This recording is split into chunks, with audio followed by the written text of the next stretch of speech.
শরীরের সবটুকুন শক্তি দিয়ে ধরাকে আরবিতে বলা হয় ইতিসাম। আল্লাহ পাক বলেন ওয়াতাসিমু বিহাবলিল্লাহি জামিআ। জান্নাতে তোমরা যাবে, তবে একটা শর্ত হলো কোরআনকে আলগাআলগিভাবে ধরলে হবে না, কোরআনকে শক্ত করে ধরতে হবে। কোরআনকে কিভাবে শক্ত করে ধরবে? তোমার শরীরের মধ্যে যে পরিমাণ শক্তি আছে সবটুকুন শক্তি দিয়ে কোরআনকে শক্ত করে তোমাকে ধরতে হবে। সামান্য আঘাতে কোরআনের বিধানকে ছেড়ে দেওয়া যাবে না, কারো কথায় কারো হুঙ্কারে কোরআনের বিধানকে ছেড়ে দেওয়া যাবে না, কারো লোভ আর লালসায় কোরআনকে ছেড়ে দেওয়া যাবে না, কোনো জেলের ভয়ে কোরআনকে ছেড়ে দেওয়া যাবে না, ফাঁসির মঞ্চে জড়বার ভয়ে কোরআনকে ছেড়ে দেওয়া যাবে না। বরং কোরআনকে কিভাবে শক্ত করে ধরতে হয় সাহাবায়ে কেরামের জীবনী পড়ুন যুবক ভাইয়েরা। আল্লাহর পয়গম্বরের সাহাবীদের সামনে ইতিসামের ব্যাখ্যা আল্লাহর পয়গম্বরের সাহাবীদের সামনে থেকে আপনারা নেন।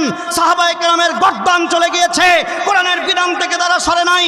সাহাবায়ে কেরাম বিবিদেরকে এতিম করেছেন, বিবিদেরকে বিধবা করেছেন, সন্তানদেরকে এতিম করেছেন, সম্পদ খোয়াইয়া দিয়েছেন। গর্দানের উপর থেকে কাল্লা আলাদা হয়ে গেছে, কোরআনের কোনো বিধান তাদের সামনে থেকে ছুড়ে যেতে পারে নাই।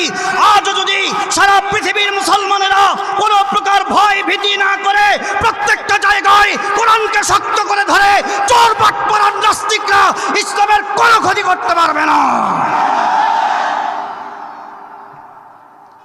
কিন্তু বিষয়টা হয়েছে কি বলেন দেখি? বিরক্ত হলেন আপনারা? হ্যাঁ, বিরক্ত হলেন? কোচ কি খুলবো?